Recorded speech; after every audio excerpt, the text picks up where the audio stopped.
Hola, bueno, quería decir algo acerca del estimador de efectos aleatorios.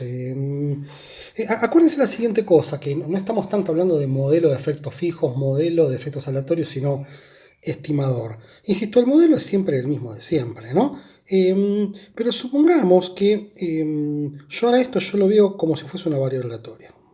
¿Está bien? Si esa variable aleatoria fuese ortogonal a las x, ¿está bien? Y si la esperanza de los mu subida o de x fuese cero, entonces fíjense que el estimador de mínimos cuadrados ordinarios que regresa y en x es sin sesgado, o sea, omitir las variables binarias no conduce a ningún sesgo porque no hay ninguna correlación entre y y x, ¿está bien? O sea, en definitiva, si no hubiese correlación entre las x y los mu, el estimador de mínimos cuadrados ordinarios que regresa y en x, ignorando la estructura de Ponel, es un estimador insegado. ¿Está bien? Eso suena a buena noticia. Primera cosa, sobre la distinción entre efectos fijos y aleatorios.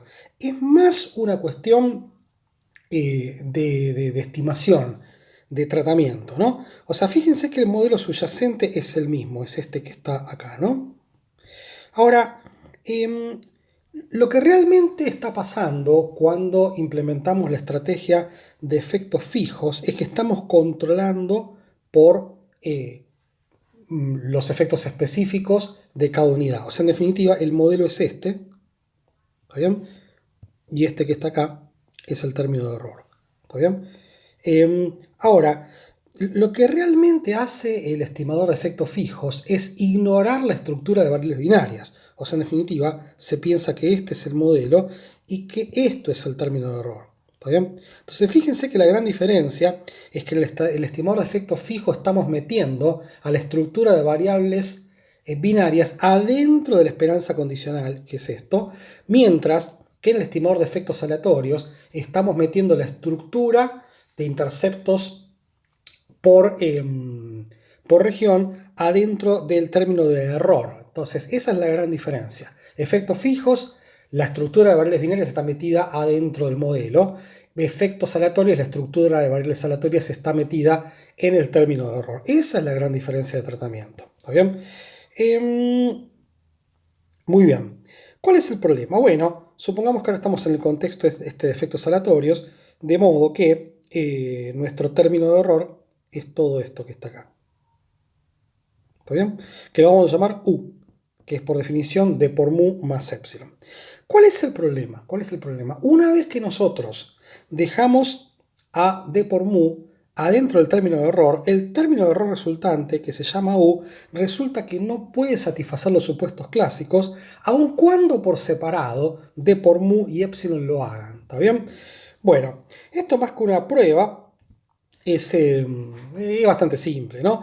Pero supongamos que las dos partes del término aleatorio satisfacen los supuestos clásicos. Tienen valor esperado condicional cero, no hay correlación serial, no hay heteroscedasticidad. ¿Está bien? Y supongamos para hacer las cosas más sencillas que tanto d por mu como epsilon no están correlacionados. O sea, los términos de error entre sí no están correlacionados. Entonces calculemos cuánto vale la varianza del nuevo término de error que se llama U. Va a ser la varianza de d por mu más epsilon. Como yo supuse que estos términos no están correlacionados, la varianza de la suma es la suma de las varianzas, que es este paso que está acá. Entonces ahí viene el asunto, ¿no? Déjenme empezar con este que es más fácil.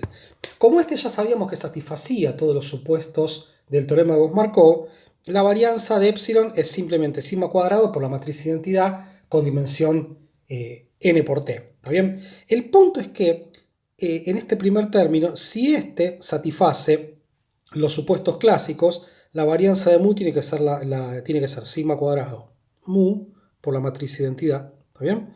Entonces eso lo hago con un factor común y me queda sigma cuadrado mu por d'. Y resulta que la matriz d por d' no es una matriz de identidad. No, es diagonal, identidad. ¿Por qué? Bueno, es porque lo que yo les pedí que muestren cuando vieron la clase de efecto fijo, que computen la matriz d' por d. ¿Qué es lo que está pasando acá? Entonces, en definitiva, todo esto no se puede escribir como el producto de un escalar por la matriz de identidad. ¿Está bien? Acá el problema entonces es justamente cuando yo sumo los términos de error, la varianza de esos términos de error sumados no es un escalar por la matriz de identidad. ¿Qué es lo que está pasando? Déjenme mostrárselo. ¿Está bien? ¿Cuál es la intuición? El término de error conjunto, U sub t, ahora tiene un componente que se llama mu sub i, que es este que está acá, que es fijo en el tiempo. O sea que cambia solo cuando yo me cambio de individuo, y este es un término de error clásico. Entonces, piensen básicamente cuál es la correlación, intuitivamente, entre U sub i t y U sub i t menos 1. O sea, ¿qué correlación hay entre U sub i t y U sub i t en el periodo anterior, pero para la misma persona o país? Fíjense que trivialmente, tanto U sub i t como U sub i t menos 1 comparten mu sub i. ¿Está bien? Epa. Comparten mu sub i. Entonces, en definitiva, como el mu sub i está presente en todos los periodos para un mismo país, si U sub i t menos 1 era alto en un periodo, U sub i t va a seguir siendo alto porque está mu sub i. Piensa en el modelo de crimen y que mu sub i es una variable omitida persistente en el tiempo, o por ejemplo, constante en el tiempo, como la densidad. Entonces, un país que tenía U sub i alto en un periodo, lo tiene en otro periodo porque siempre la densidad es la misma. Entonces, ¿qué es lo que pasa? Acá no me confundan. Lo que está pasando es que la estructura de efectos aleatorios, y esto subrayenlo muchas veces, lo que hace es inducir correlación serial. ¿Está bien? Es como si el hecho de que mu sub i esté persistente en todos los tiempos para un mismo país o persona, es como si fabricase correlación serial, y eso es lo que rompe los supuestos clásicos. Entonces, lo que pasa con el estimador de mínimos cuadrados ordinarios es que si no satisface los supuestos del teorema de Gauss-Markov por el lado de la varianza, entonces, por lo que hemos visto, las cosas que tienen que ver con la varianza no afectan al sesgo. Entonces el estimador de mínimos cuadrados ordinarios, simple, común, no es un estimador insesgado, sigue siendo, perdón, no es un estimador sesgado, sigue siendo insesgado, pero el problema es que no es un estimador eficiente. ¿Está bien? ¿Por qué? Porque estamos violando el supuesto de Gauss-Markov. ¿Está bien? ¿Cuál es el estimador eficiente? El estimador de mínimos cuadrados generalizados. ¿Está bien? Esto lo tienen que haber visto en la licenciatura, pero déjenme refrescarles la memoria rápidamente. ¿Qué es el estimador de mínimos cuadrados generalizados? Lo siguiente. Supongamos que volvemos a la primera clase de todo, el modelo lineal general, en donde, insisto, el modelo lineal general escrito como y es igual a x beta más u. Pero resulta que ahora valen todos los supuestos clásicos, salvo el supuesto clásico de la varianza, que antes era sigma cuadrado por la matriz de identidad, ahora vale sigma cuadrado por una matriz genérica que es omega. Genérica no, tiene que ser la varianza de algo, entonces, como es la varianza, tiene que ser una matriz positiva, pero más allá, y simétrica, ¿está bien? Pero más allá de eso, no estamos exigiendo nada acerca de la matriz omega, puede ser cualquier cosa. O sea que intuitivamente lo que estamos haciendo es estamos permitiendo que los elementos de la diagonal principal de esta matriz pueden ser distintos, o sea, estamos permitiendo heterocedasticidad, y o los elementos que están afuera de la diagonal principal pueden no ser cero, o sea, estamos permitiendo que haya correlación serial.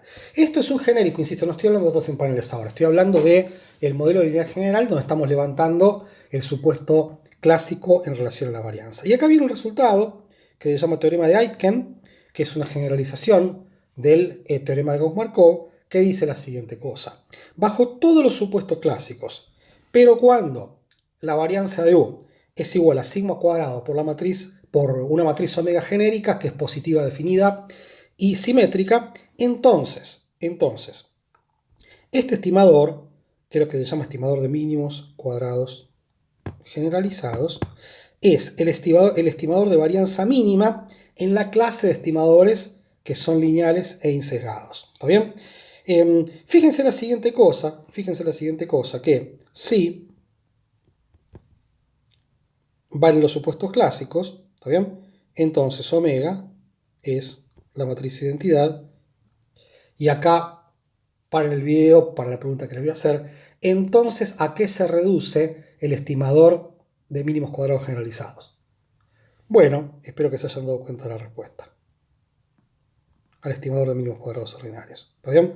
De lo cual se deduce que el estimador de mínimos cuadrados ordinarios es un caso particular del estimador de mínimos cuadrados generalizados cuando valen todos los supuestos clásicos, en particular los supuestos en relación a la varianza. ¿Está bien? Como posiblemente no puedan dormir pensando en la demostración de ese resultado, les voy a permitir que la hagan ustedes. Mírenla con detalle, es un ejercicio algebraico, en la licenciatura tienen que haberlo visto, es súper simple, tómenselo como un ejercicio interesante, este que está acá, háganlo, y como siempre cualquier cosa, si no me consultan. ¿Está bien? ¿Cuál es el problema con el estimador de mínimos cuadrados generalizados? Que acuérdense que es este, ¿no? No haga ruido, che. Es este que está acá. Bueno, que yo ya lo observo, X lo observo, pero el problema es que en la práctica es medio raro que yo observe omega, ¿está bien? Que son cosas que tienen que ver con la varianza. Entonces fíjense que el estimador de mínimos cuadrados ordinarios se basa nada más que en y en x, pero el estimador de mínimos cuadrados generalizados requiere conocer la estructura de la varianza, ¿está bien? Entonces, definición. Si nosotros reemplazamos omega por cualquier estimador consistente de omega, ¿está bien?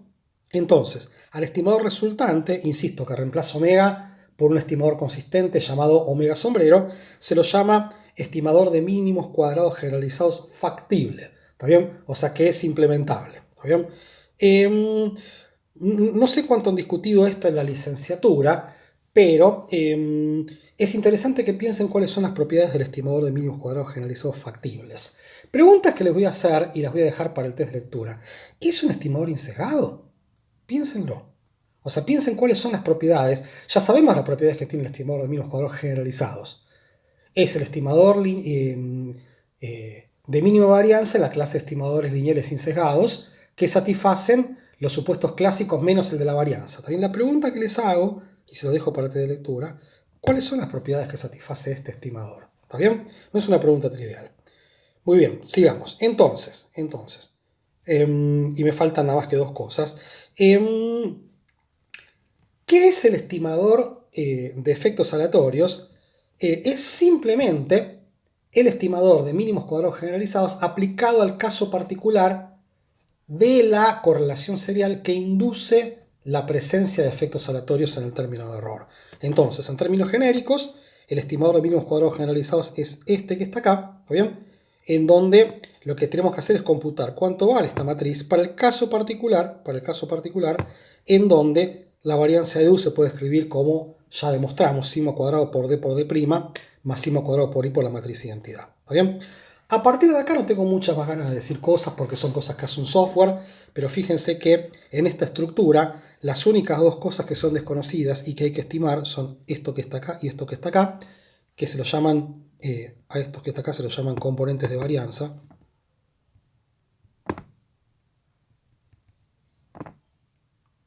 Van a ver esto escrito por todas partes. Entonces, ¿qué es lo que hace el estimador de mínimos cuadrados generalizados factibles? Estima esto que está acá, estima esto que está acá, computa esto, computa omega a la menos 1 y reemplaza. Insisto, esto lo hace la computadora, lo hace R, lo hace Stat, así que no deberían preocuparse muchísimo por eso. El último tópico que quiero cubrir en esto es el famosísimo test de Hauptmann. Es un resultado muy importante y también muy polémico porque no es para nada fácil de entender.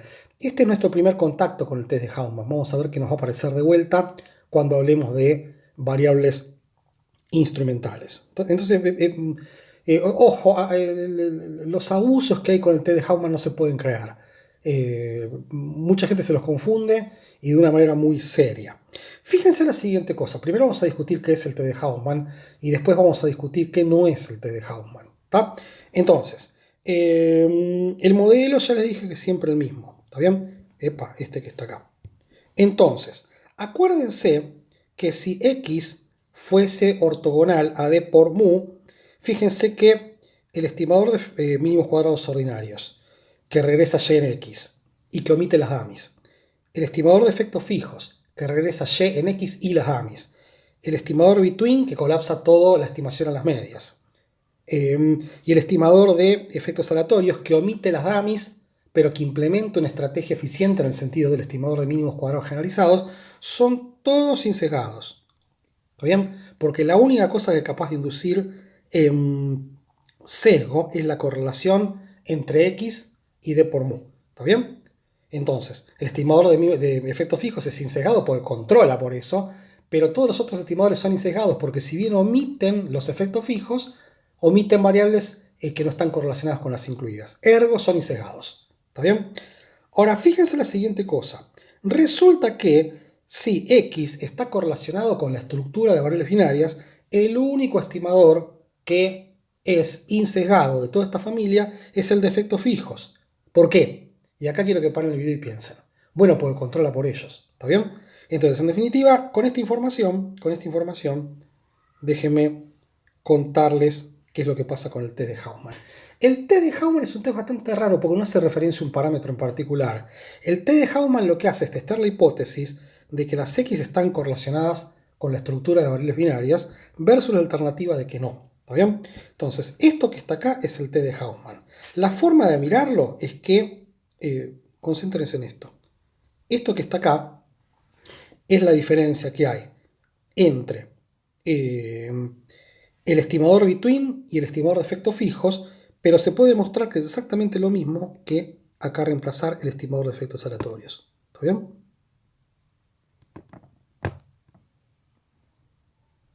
¿Ok? Entonces piensa en la siguiente cosa. ¿Cuál es la estructura del test de Hausmann? El test de Hausmann lo que hace es computar qué diferencias hay entre el estimador de efectos aleatorios y el estimador de efectos fijos al cuadrado.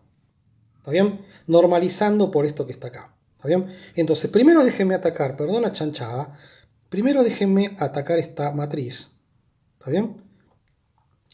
Y fíjense en esta matriz. Esta matriz es la varianza del estimador de efectos fijos menos la varianza del estimador de efectos aleatorios. ¿Está bien? Pregunta animal.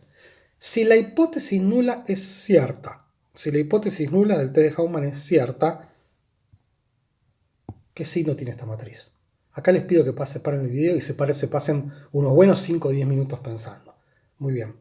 Bueno, esta matriz es positiva definida. ¿Por qué? Bueno, sigan pensándolo. ¿Por qué positiva definida? Porque por el teorema de Aiken, cuando la hipótesis nula es correcta, ¿está bien? Este que está acá es eficiente. ¿Está bien? Entonces, fíjense que en la estructura del test de Hausmann estamos tomando el cuadrado de la discrepancia entre el estimador de efectos aleatorios y el estimador de efectos fijos, dividido por algo que es positivo. ¿Está bien?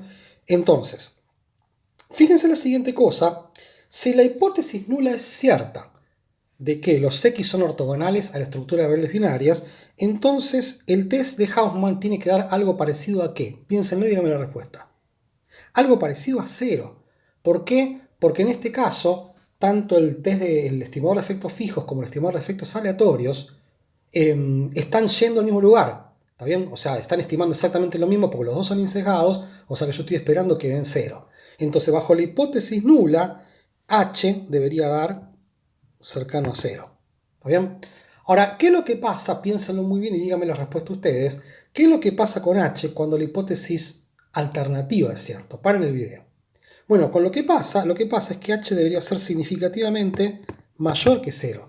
¿Por qué? Porque acá el único que está yendo en la hipótesis alternativa, el único que está estimando correctamente el verdadero valor de los parámetros es el estimador de efectos fijos. El otro es sesgado. Entonces, cuando yo empiezo a ver la información, el que se queda bien es el de efectos fijos y el que va a estimar incorrectamente es el de efectos aleatorios, con lo cual toda esta cuenta tiene que dar un número que es mayor que 0. Entonces, acá está la intuición. La intuición es que, bajo la hipótesis nula, tanto el estimador